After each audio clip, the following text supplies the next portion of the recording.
Assalamualaikum warahmatullahi wabarakatuh. Hari ini saya akan menerangkan kepada murid-murid berkaitan tajuk 1, daya dan gerakan 2, tingkatan 5 KSSM. Bagi standard kandungan 1.2 leraian daya.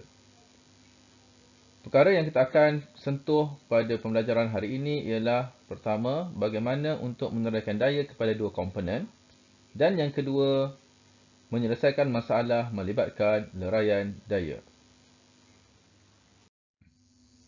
Murid-murid yang dikasihi sekalian, jika kita lihat kepada paparan yang ditunjukkan dalam rajah yang diberikan, terdapat seorang murid sedang bermain satu permainan tarik upih. Permainan tarik upih ini merupakan satu permainan tradisional. Okay, kita dapat lihat bahawa murid yang sedang berdiri menarik upih pada satu daya condong.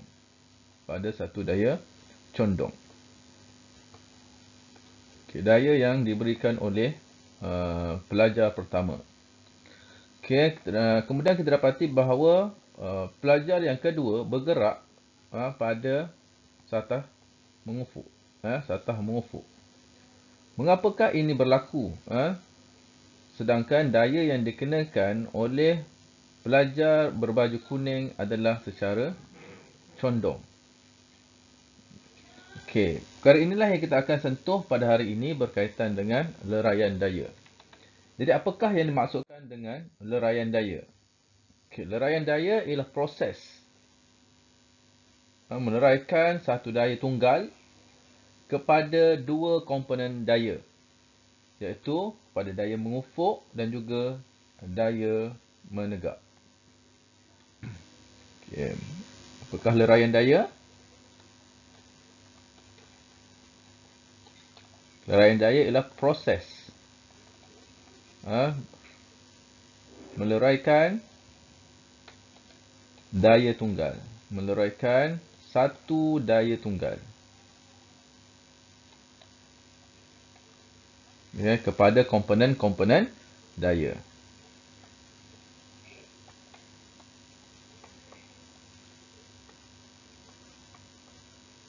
Okay. Komponen daya itu adalah daya mengufuk pada paksi X dan juga pada daya menegak pada paksi Y. Baiklah, jika kita lihat kepada rajah yang diberikan di sini, murid yang berada di atas upih mempunyai beberapa daya, iaitu satu daya disebabkan oleh berat budak. Okay, berat budak ini diseimbangkan oleh daya ke atas yang dikenali sebagai tindak balas normal, iaitu R. Berat budak adalah W. Okay, murid bergerak ke kanan, maka ada satu daya yang bertindak ke belakang yang dikenali sebagai daya geseran. Okay. Daya-daya yang bertindak semasa murid ditarik, okay, kita leraikan tadi kepada dua komponen mengufuk.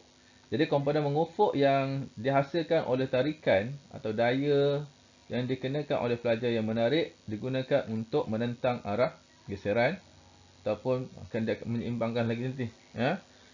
Dan komponen menegak ke atas dia akan meimbangi berat murid.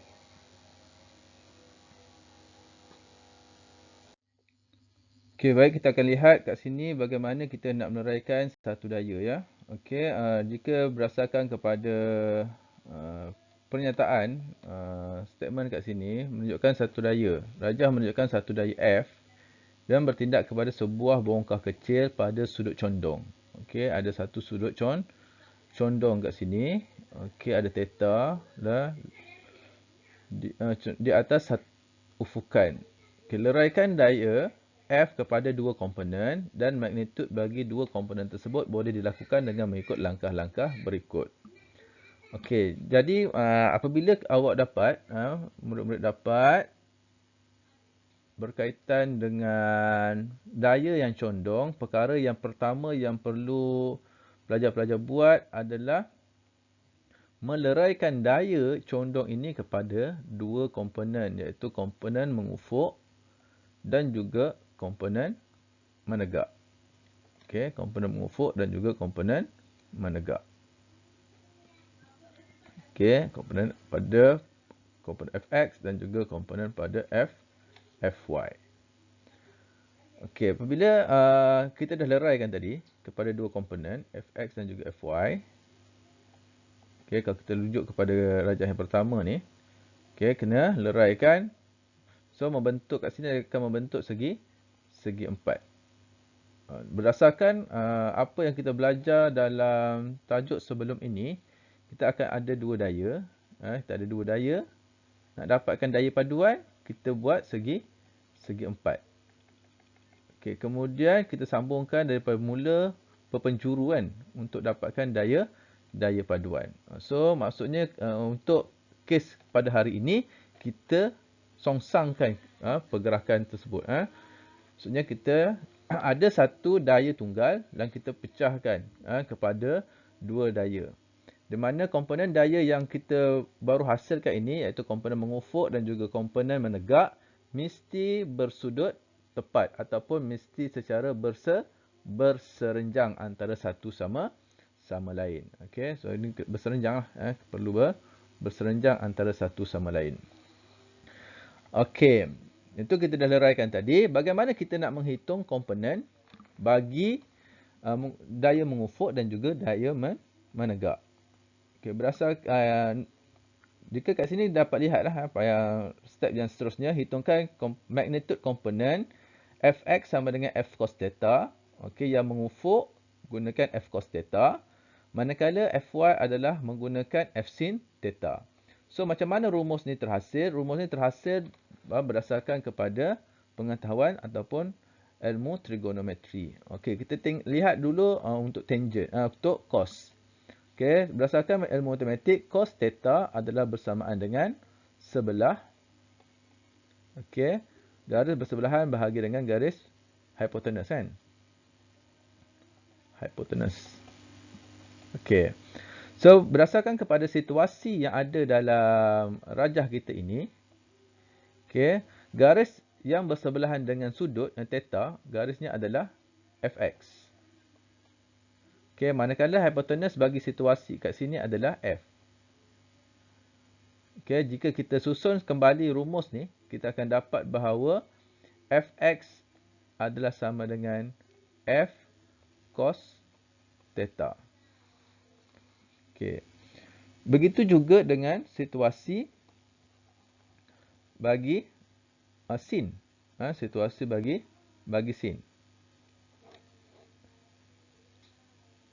Okey, sin theta adalah sama dengan tentang. Garis bertentangan bahagi dengan hipotenus. So, berdasarkan situasi kat sini, garis yang bertentangan dengan sudut adalah fy. Kenapa fy? Sebab garis yang berada di sini adalah selari dengan fy. Okey, so fy bahagi dengan hipotenus.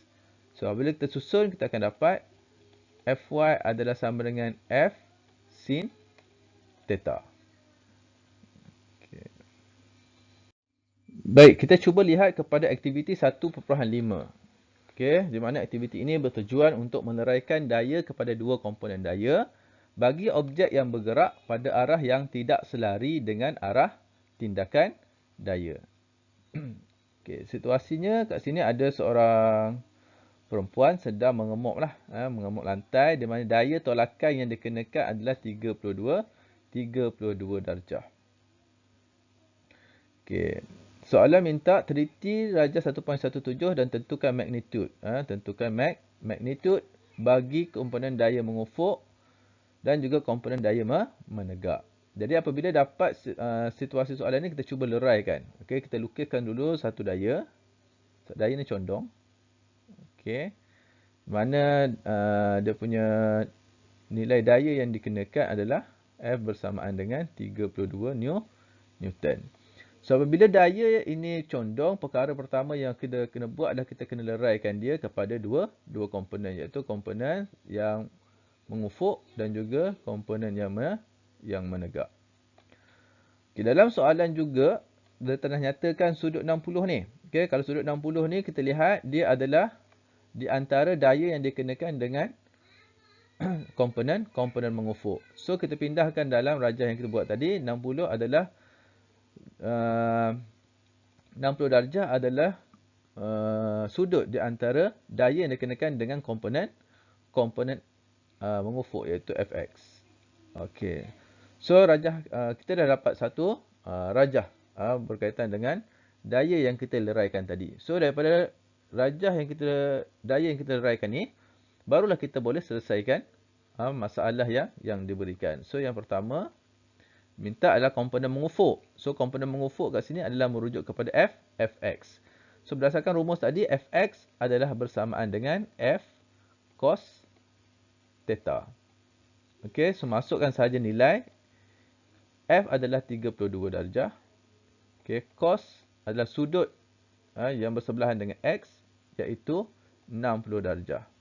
So bersamaan dengan, okey, boleh tekan kalkulator. Pastikan kalkulator dalam baiklah ya. Berapa? 32 cos 60. So bersamaan dengan 16 Newton. Okey. Itu untuk komponen mengufuk. Soalan tanya lagi adalah untuk komponen berikutnya adalah untuk komponen menegak. So komponen menegak kat sini kita rujuk kepada Fy. So yang B adalah Fy bersamaan dengan F sin theta. Okey, F-nya berapa? 32. Sin theta-nya berapa? 60 darjah. Tekan kalkulator. 32 sin 60. So bersamaan dengan 20. Lebih kuranglah 26 Newton. Lebih kurang macam tu nilai dia. So kita dapat lihat kat sini, Fy adalah lebih besar berbanding dengan Fx. So daya pada komponen menegak adalah lebih besar daripada daya pada komponen mengufuk. Okey, sebab tu kalau kita mop lantai, kita akan rasa daya yang kita beri pada lantai adalah lebih besar berbanding untuk dia bergerak ke hadapan. Okey, kita lihat semula terusnya kepada rajah yang 1.18.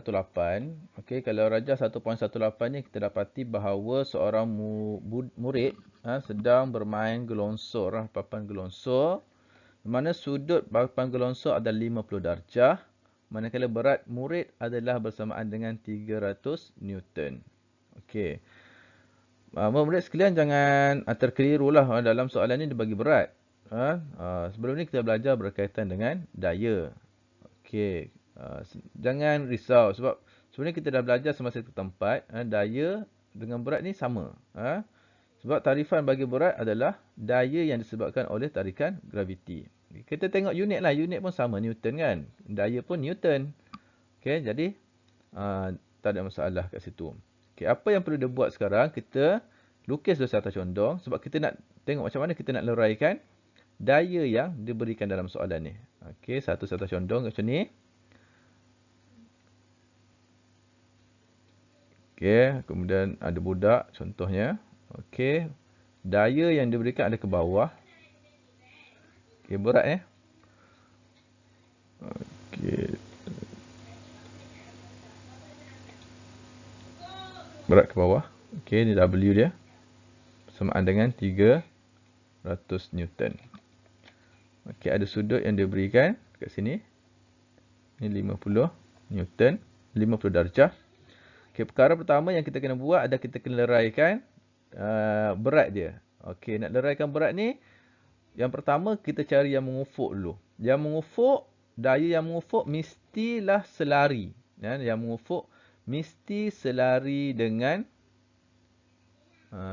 kita panggil apa? Selari dengan satah. Mesti selari dengan satah condong.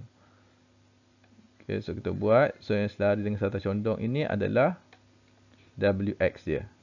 Okay, maksudnya berat pada komponen mengufuk. Okay, kemudian kita leraikan satu lagi pada komponen menegak. Macam mana nak hasilkan komponen menegak? Komponen menegak mesti 90 darjah dengan komponen mengufuk. Okey, so ke sinilah komponen menegak dia. Komponen menegak adalah WY kan. Okey. So dah selesai kat situ, kita dah leraikan kepada dua komponen. Okey. Masalah yang seterusnya adalah kita nak mencari sudut. Sebab sebelum ni kita dah lihat. Okey. Sudut yang digunakan adalah mesti sudut di antara komponen mengufuk dan juga daya yang dikenakan. Kita nak cari theta kat sini. So dalam kes ni macam mana kita nak buat? Kat mana kedudukan fx dengan sudut di antara komponen mengufuk dengan komponen daya yang dibekalkan? Okey, kedudukannya adalah kat sini lah. Ni kedudukan daya tersebut. Kedudukan sudut. Sudut di antara komponen mengufuk dan juga daya yang dikenakan. So berapakah nilainya? Okey, kita kena ingat ini 90 darjah. Okey, kalau tengok semula segitiga ni 90 darjah.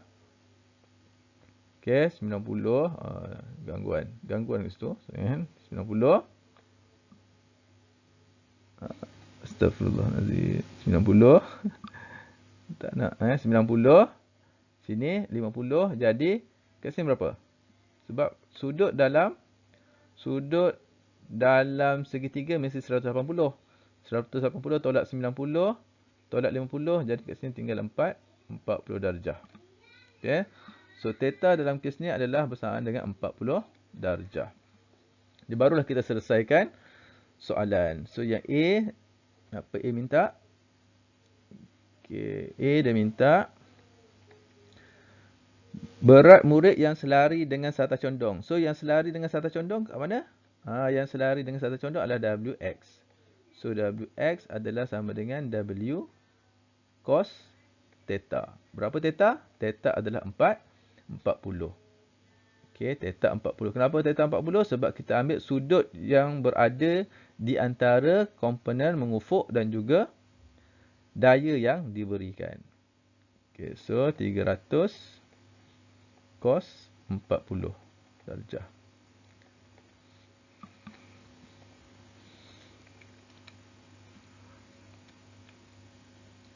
Okey, kurang 229.8 Newton. Okey, kemudian kita kira yang B pula. B dia minta komponen yang serenjang. So, berserenjang dengan mengufuk tadi adalah menegak, iaitu WY. WY sama dengan W sin theta. Dengan 300 sin 40.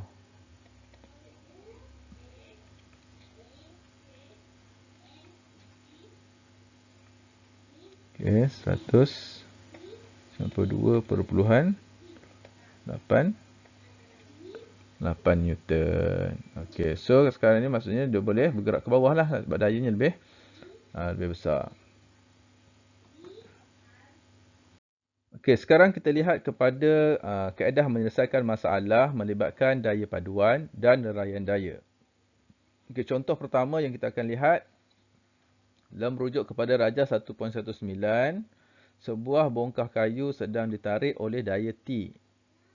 Okey, ada satu daya T menarik satu bongkah yang condong pada sudut 30 darjah. Okey, daya yang dikenakan bersudut 30 darjah. Atas permukaan mengufuk, jadual 1.5 menunjukkan magnitud daya yang bertindak ke atas bongkah itu. Okey, so ini jadual dia tunjuk. Okey, tarikan dayanya adalah 136 Newton. Berat adalah 24 Newton. Tindak balas normal ke atas 6 Newton. Geseran adalah 20 Newton. Okay, soalan minta hitungkan magnitud bagi komponen mengufuk dan komponen menegak bagi tarikan T. Okay, B, tentukan magnitud dan arah daya paduan yang bertindak ke atas bongkah itu. Dan yang C, berapakah pecutan jika jisim adalah 2.4 kg. Jadi berdasarkan kepada soalan dan juga maklumat yang diberikan, kita cuba yang pertama meleraikan daya T, meleraikan daya T yang ada di sini. Okey, so leraikan dulu, kita lukis T. Okey, T ni bersudut. Jadi kita kena leraikan kepada dua komponen asas tadi, iaitu komponen mengufuk dan juga komponen menegak. Okey, komponen mengufuk Tx dan juga menegak Ty. Okay, sudut di antara daya T dengan mengufuk adalah 30 darjah. Jadi kita boleh carilah komponen pada mengufuk, iaitu Tx. So Tx adalah sama dengan T cos theta. Okey. Jadi T-nya adalah 36 Newton cos 30 darjah. So bersamaan dengan 36 cos 30. Okey, bersamaan dengan 31.18 Newton. Okey, so berapakah pula nilai bagi Ty? Okey, Ty adalah sama dengan T sin theta. Okey, T berapa? 36. Sin theta berapa? 30. Gantikan, so dapat 36 sin 30 samaan dengan 18 Newton. Okey, jadi kita label kat sini. T adalah 36 Newton. Okey, kita dah leraikan tadi. Kita dapat Tx bersamaan dengan 31.18 Newton. Okey, Ty ke atas. Kita dapat 18 Newton. Okey, selesai yang pertama. Okey, kita pergi kepada soalan yang kedua tadi untuk dapatkan daya paduan. Okey, so daya paduan sekarang kita lihat. Kat sini kita akan daya paduan kita lihat secara mendata dan juga secara menegak. Okey, untuk pertama kita tengok yang mendata dahulu. So mendata kita akan ada dua daya, satu Fx, Tx dia ke kanan, satu ke kiri iaitu geseran dia Fr. Okey, Tx adalah 31.18 Newton. Manakala yang ke belakang gaya geserannya adalah 20 Newton. So sebabkan arah yang bertentangan, kita gunakanlah sebelum ni iaitu daya paduan. Daya paduan adalah sama dengan kat sini Tx ke depan tambah kan. Tapi arah yang bertentangan tolak dengan daya geseran. So sama dengan 31.18 tambah tolak jadi dapat tolak 20. So bersamaan dengan 11.18 Newton. Okey, pengiraan kat sini. Nanti boleh semak semula sama ada betul atau salah ya. Okey, yang kedua kita lihat pula secara menegak. Okey, ini untuk mengufuk kita dapat dia punya daya paduan adalah sama dengan 11.18. Okey, kita kira pula untuk situasi menegak. Okey, untuk situasi menegak, okey, ada R. Okey, R bersamaan dengan 6 Newton. Dalam masa yang sama ada Ty yang kita kira tadi, iaitu 18 Newton. Okey, dua daya ke atas. Daya ke bawah hanya ada satu sahaja, iaitu berat. Okey, daya satu adalah berat dia. Berat bersamaan dengan 24 Newton. Jadi arah yang bertentangan kan kat sini. Maka kita gunakan daya paduan. Okey, tambahkan hasil yang atas, tolakkan dengan yang bawah. So yang atas daya bersih adalah sama dengan daya paduan sama dengan yang atas. Yang atas jumlahnya 24 Newton. Tolak dengan yang bawah 24 Newton. So bersamaan dengan sifar Newton. Okey. So maksudnya sifar Newton ni bongkar kayu ni akan tetap berada di atas permukaan. Okey. Tapi kat sini kalau kita lihat untuk mengufuk, yang mengufuk ni dia ada satu nilai. Jadi apabila ada nilai, maksudnya bongkar kayu ni bergerak. Bergerak ke mana? Kita dapat positif. Maksudnya dia akan bergerak ke kanan. Okey, dia akan bergerak ke kanan.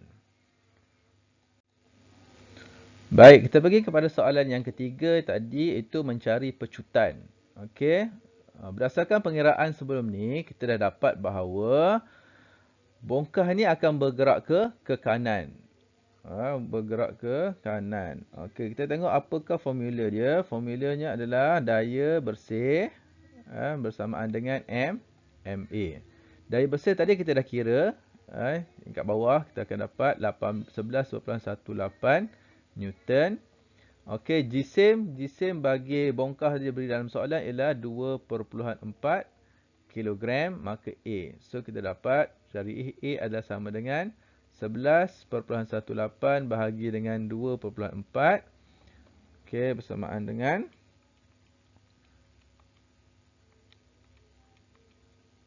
4.66. Unitnya apa? Meter saat kuasa negatif 2. Okey, pastikan jawapan akhir awak mesti dalam ada unit mesti jawapan akhir berserta dengan unit yang betul. Jadi sekarang bongkah kayu ni bergerak dengan pecutan 4.66 meter per saat.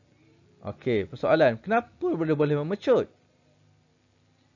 Jawapannya ialah kerana daya bersih ataupun daya paduan yang dikenakan pada satah mengufuk tidak bersamaan dengan sifar. Sebab tu dia boleh memecut. Baik, kita cuba tengok contoh yang kedua. Okey, contoh yang kedua, rajah 1.20 menunjukkan satu rajah jasad bebas bagi sebuah bongkah yang sedang menggelunsur menuruni satu satah condong yang licin. Okey, licin ni sangat penting lah kalau jumpa perkataan licin, kita anggapan bahawa daya geseran adalah bersamaan dengan 0 Newton. Daya geseran sama dengan 0 Newton, licin. Lakarkan komponen berat bongkah yang selari dengan permukaan condong dan komponen berat bongkah yang selari dengan satah condong. Okey, yang pertama dia minta nanti kita leraikanlah ataupun lakarkan komponen berat. Maksudnya sekarang ni ada berat, dia minta kita buat satu komponen yang selari dengan satah dan satu lagi berserenjang dengan satah. Okey, dah dapat itu nanti diminta kita tentukan daya paduan yang bertindak ke atas bongkah. Okey, daya paduan tadi tengoklah nanti daya paduan ada dua daya, kita akan tolak dan sebagainya. Okey, kemudian hitungkan pecutan bongkah jika jisim ialah 2.4 kilogram. Baik, mari kita tengok kaedah penyelesaian. Okey, yang pertama soalan minta kita leraikan daya kan. Okey, kalau leraikan daya kat sini, kita cuba lukis. Okey, kita ada diberikan berat. Okey, kemudian kita leraikan satu daya yang berserenjang dengan satah. Okey, yang berserenjang dengan satah ni adalah pada komponen mengufuk. Komponen mengufuk dan satu lagi yang berserenjang. Berserenjang maksudnya kita kena buat yang 90 darjah dengan yang mengufuk. Jadi dia akan ke bawah lah. Macam ni lebih kurang 90 darjah. Pastikan 90 darjah. Lukis guna pembaris. Ini adalah WY. Okey, ni kita dah leraikan pada komponen yang selari dengan satah condong dan juga yang berserenjang dengan satah condong. Okey, untuk A. Okey, untuk B dia minta kita cari komponen untuk daya paduan. Okey, nak cari daya paduan kat sini kita kena carilah dulu apa komponen pada X, apa komponen pada Y. Okey, so kita cari dulu WX. Okey, berapa sudut yang kita nak guna? Okey, sudut yang kita nak guna kat atas ni lah. Okey. Berapa sudut kat atas ni? Okey, kita ada kat sini 90. 60, so maksudnya kat sini adalah 30 darjah. Okey, so WX adalah sama dengan W cos theta. Okey, W-nya berapa? W-nya adalah 24 Newton. Cos Sudutnya berapa? 30 Newton. So, bersamaan dengan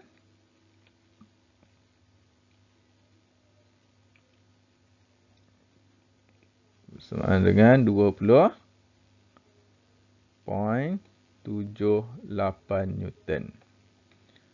Okey, seterusnya kita kira pula WY. Okey, WY adalah samaan dengan W sin theta. So, sama dengan 24 sin 30. Samaan dengan